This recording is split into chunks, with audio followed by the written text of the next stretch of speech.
Okay, with Alabama's NCAA tournament starting on Friday, will they have a full Nelson?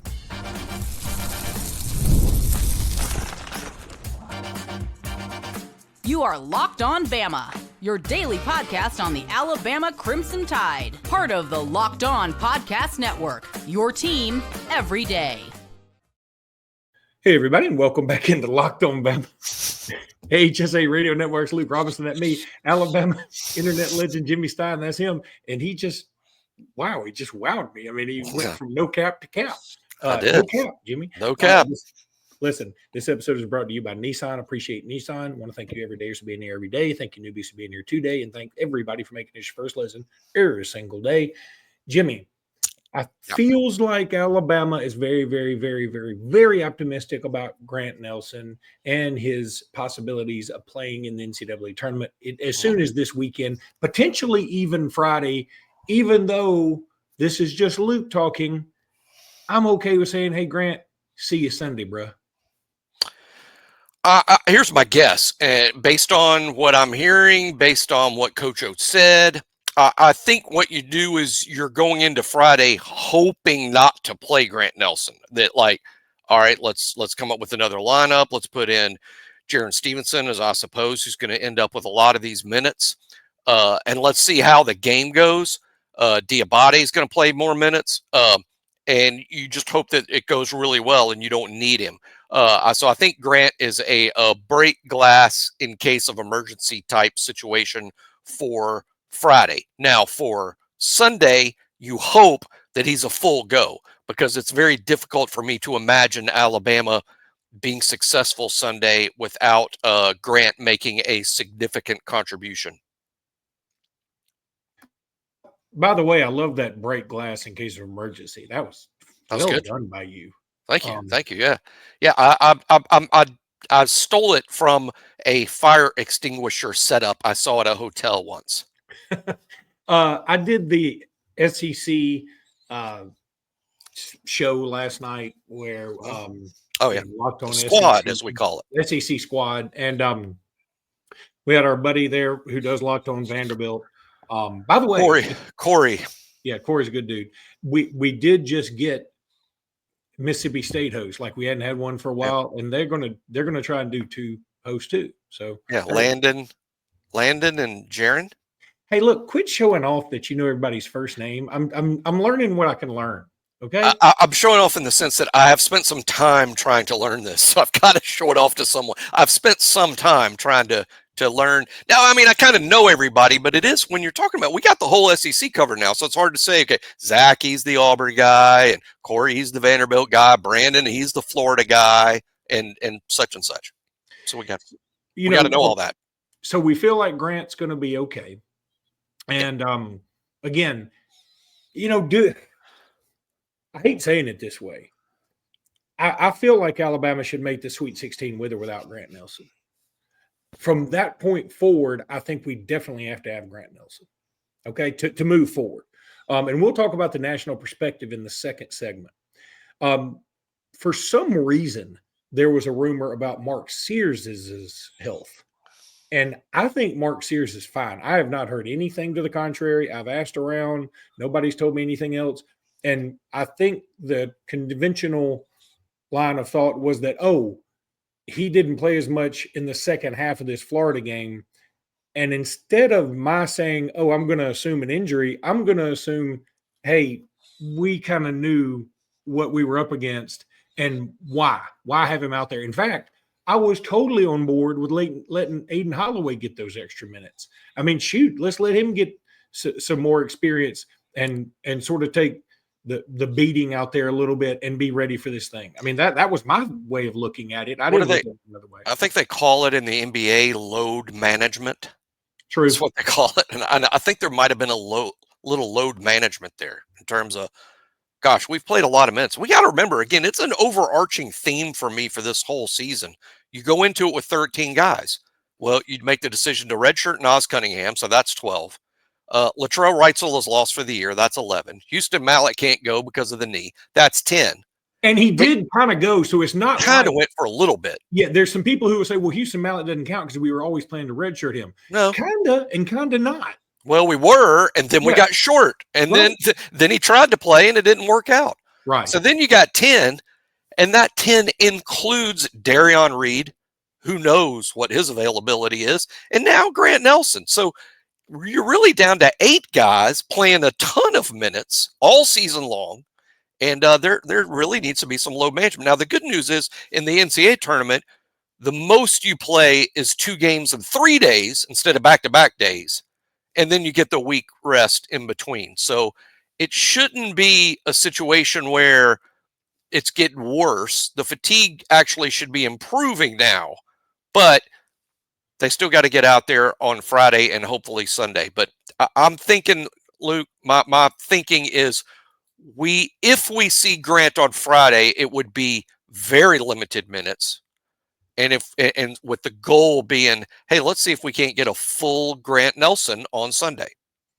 And I'm also on board. I mean, there's part of me that, as I led off with, saying, okay, see you Sunday. But it would be nice at least to get him out there in game situations to let him just get a feel for the atmosphere and the venue. I mean, look, we talked about this, and I think there's something to it.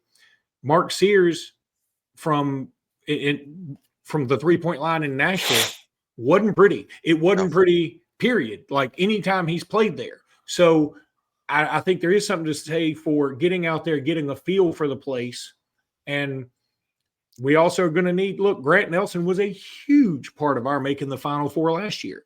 And I want him at full strength as best as he can be.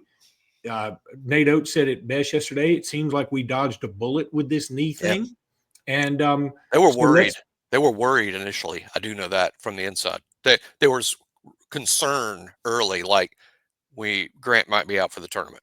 God, that would be so bad. I mean, I tell you, I do feel bad for somebody like Iowa State losing their starting point guard for the tournament. I mean, that's huge. I mean, it's just good team. I think they're a 3. Good team. I saw them play several times this year. Weirdly, boy, they're good. Yeah, I mean, shoot, they had Auburn down 18 earlier this year. Now Auburn came back and won, give them credit, but I'm not so sure Auburn would have wanted to see a full Iowa State team again. You know, Iowa State's pretty strong. Now they have some bad losses, but everybody does for the most part, with the glaring exception of a lot of SEC teams. You know, Alabama only lost to teams that are in the tournament. We talked about this yesterday. Alabama played 5 games against 1 seeds. I wonder if that's a record. I mean, you had that same thought. There's no way that's happened before. I mean, that's nuts. I think one year maybe it was the Big East. Did some conference get 3 teams in the semifinals before? Well, I think it's happened. 3 Final Four teams one year. Yeah, I wonder if that year someone in the Big East might have ended up with 5 or even 6. You know, because it would take something like that. But they weren't all 1 seeds. Yeah, they weren't.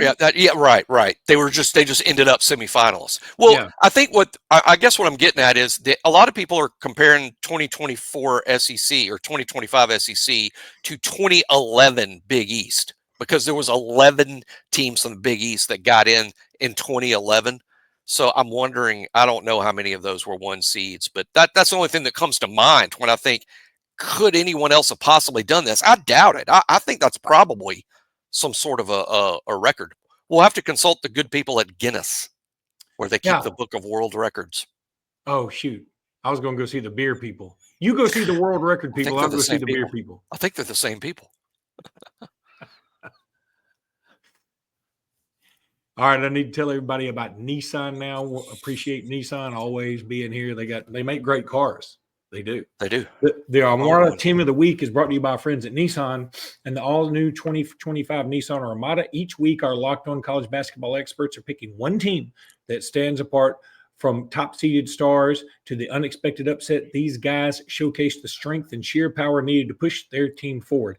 I wonder who the Team of the Week is. Yeah, this week's Armada and clear-cut Team of the Week is the Florida Gators. Oh, it must be Alabama. The Gators, led by Walter Clayton, 17 points a game, just dominated the SEC tournament, and that is true, winning each game by at least 9 points. Not only did Florida grab the 4th number 1 seed, but they are the nation's most efficient offense. when it comes to the Nissan Armada, they say go forth and conquer. And that's exactly what the Florida Gators have done here.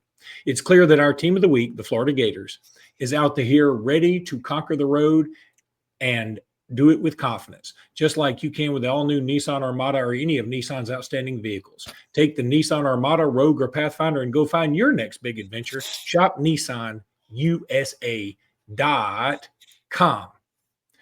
Then there's Fabric. There's another new sponsor that we appreciate. Life moves fast, especially when you have a family. Tell me about it. One day you're watching your kids take their first steps, and before you know it, they're off to college. That's why securing their future is so important. Fabric by Gerber Life makes it simple to get term life insurance that fits your family's needs. With Fabric, you can apply for term life insurance online right from your couch. You could be covered in under 10 minutes. Under 10 minutes. And in many cases, no health exam is required. It's peace of mind. It's affordable coverage. It's beyond life insurance. Fabric also offers free digital wills and access to investment accounts to help you plan for your children's future. Join the thousands of parents who trust Fabric to help protect their families. Apply today in just minutes at meetfabric.com/lockedoncollege. That's meetfabric.com/lockedoncollege. Policies issued by Western Southern Life Assurance Company, not available in certain states. Prices subject to underwriting and health questions. It's all awesome stuff. Go check out Fabric, and you will be doing you and your family a big time favor.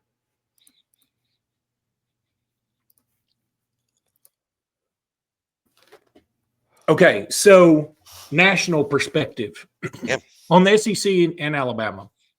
Let's start with Alabama. I saw today ESPN. They came out with everything all the time now during this tournament, and they put everybody's seeds out there and they say, here's your ceiling, right? For Alabama, they say the ceiling is the Final Four. The ceiling. And I'm a little hurt. I mean, they do say a shaky Alabama defense surrendered at least 85 points in 11 of its regular season games. I wonder how many of those games we won. Yeah. I mean, what a lot of people don't realize about tempo, if you win, I'm just making up a number, if you win 108-85, okay, and you play in a conference game, you have made a bunch of stops. You've made a bunch of stops. You've made a bunch of critical stops. For some reason, we think winning 63-43 is incredible defense, but winning 103-83 is terrible defense. And you've won by the same amount of points when there's vastly a higher number of possessions in the game. So I don't think Alabama's defense, in compared to the rest of the country, is bad or terrible. It's what I will agree with the critics and a lot of you listening is it's not as good as it needs to be to have success in this tournament that we want. It's not as good as it needs to be. But is it bad? Is it terrible? It's absolutely not. And I know this from looking at defensive stats that matter. And defensive stats that matter aren't really points per game. Points per game to me is almost entirely about tempo and not actual defense. The defensive metrics that they keep it like KenPom, that will tell you how good, bad, or terrible you are. And per that, I think Alabama's in the high 30s or low 40s, which isn't great, but it's far from terrible. There's over 300 teams. All right, so just as a reference, I pulled up Alabama's schedule. We gave up 85 points in a loss to Purdue, at Purdue. Again, no shame in that. We were in it, and we were at Purdue. It was early in the season. I tell you what, if we played Purdue again right now, I'd feel very good about it. I think Purdue's like a 4. Yeah. So then we also gave up 85 points in a win over Illinois. We gave up 87. We gave up 90 points in a win against Rutgers. At the time, Rutgers was a lot better. Rutgers ended up stinking, but that was more about just coaching and never gelling. They have 2 lottery picks. Yeah, they have 2 lottery picks. We gave up 90 to North Dakota in a win, and that Eagle staff kid went for, I think they scored 90. He scored 94 himself. See in Tuscaloosa yet? What now? See in Tuscaloosa yet? He's in the portal. He's already in the portal. He didn't wait. Dude just portaled up. We gave up 88 to Texas A&M at A&M in a win. We gave up 97 at Kentucky in a win. We gave up 87 to Vandy at home in a win. Weirdly, we only gave up 84 to Mississippi State at Mississippi State in a win. We gave up 94 to Auburn at home in a loss. We gave up 110 to Missouri at Missouri in a loss. When we just played Missouri at the wrong time. Let's also be clear about that. We played Missouri now, I'd feel a lot better. Then we gave up 99 to Florida at home. But I mean, at the time, that was the beginning of the Florida, hey, I'm going to go around and just slap the heck out of everybody. Florida Godzilla, like Eagle staff portaled up, Florida Godzilla'd up. Yep. And so then we gave up 91 to Auburn in overtime at Auburn. And then we gave up 104 to Florida. And again, Florida's the best team in the country right now. So saying you give up 85 points, it's like, boy, that is scary. Oh no, Alabama, what are you doing? But when we're scoring 90 and more in those games, it's sort of like, okay. I mean, and when the Eagle staff some kid goes unconscious that we're playing in North Dakota.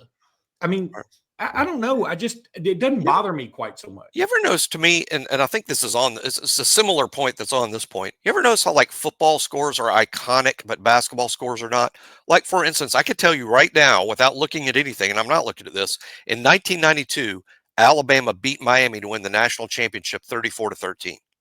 And me and Luke can sit here, and all of you listening, there is some football game that means a lot to you, and you can tell, you remember what the score is. Basketball's not that way. I can't sit here and tell you, seriously, I don't know that I can sit here and tell you the final score of any Alabama basketball game ever, not even the one we played like 48 hours ago. I mean, I can't. And I say that to say that I think all that matters in that sport is that you won the game. Win the game.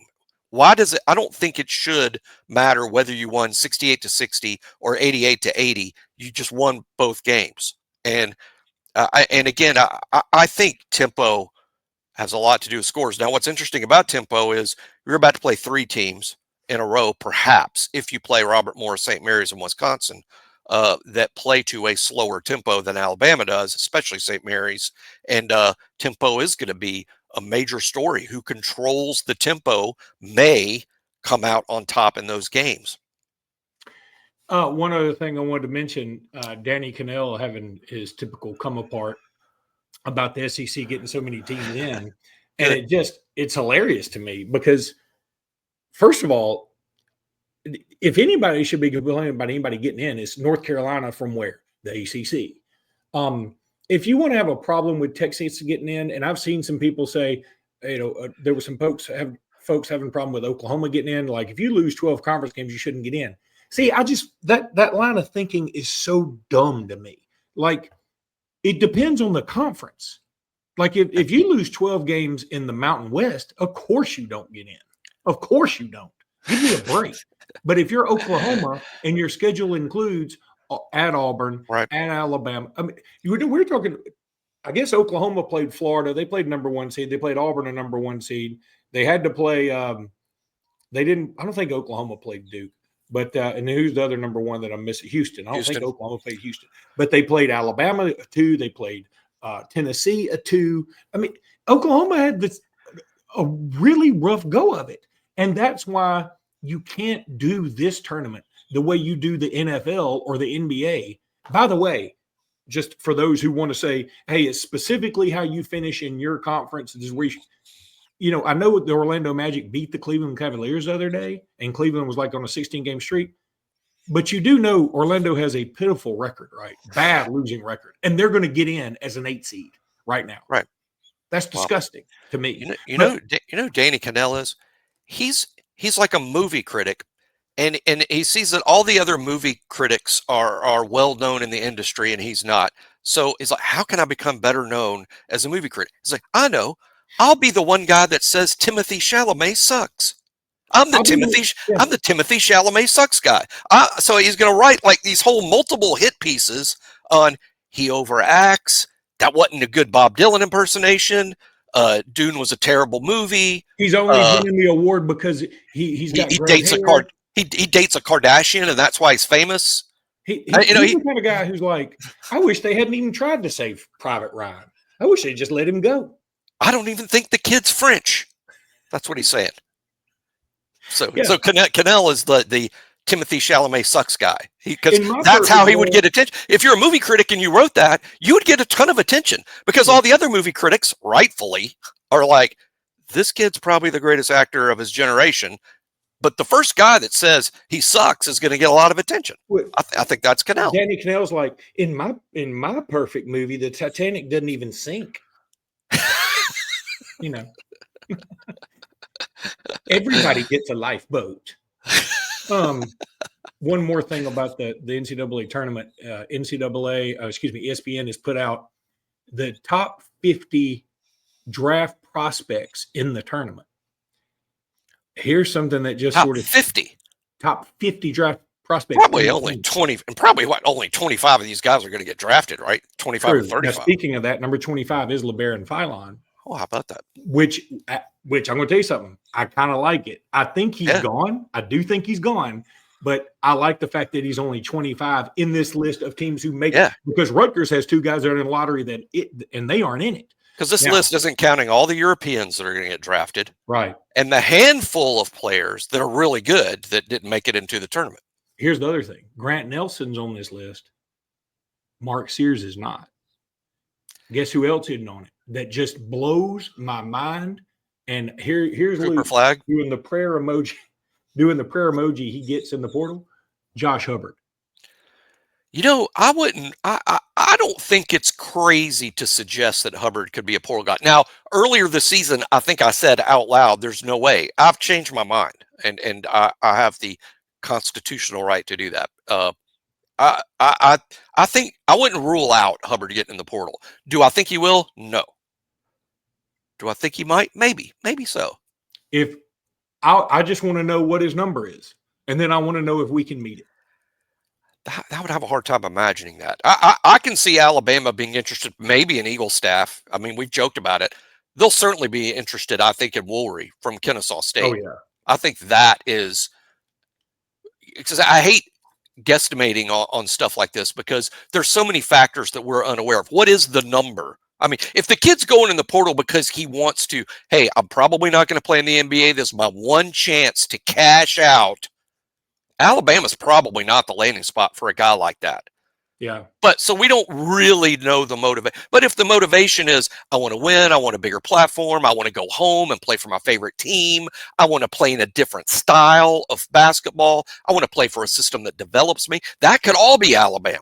But I would say Woolry and Eagle staff better chance than Hubbard. Because if Hubbard leaves, that probably is a cash grab. That's probably a frustration over my NBA stock isn't what I think it should be. Yeah. And also, I mean, just calling a spade, even though the SEC is, the bee's knees, he's going to get more exposure at Bama than he is at Mississippi State. That's probably true. That's true. And playing a better system for him in terms of showing off. I mean, the kid might score 40 for a few games at Alabama. Played enough minutes. We apologize in advance to our two new Locked On Mississippi State Bulldogs trying to steal your number one guy. Let's talk a little Upwork. Scaling your business requires the right expertise at the right time. With Upwork, you can find specialized freelancers in marketing, development, design, and much more. Experts ready to help you take your business to the next level.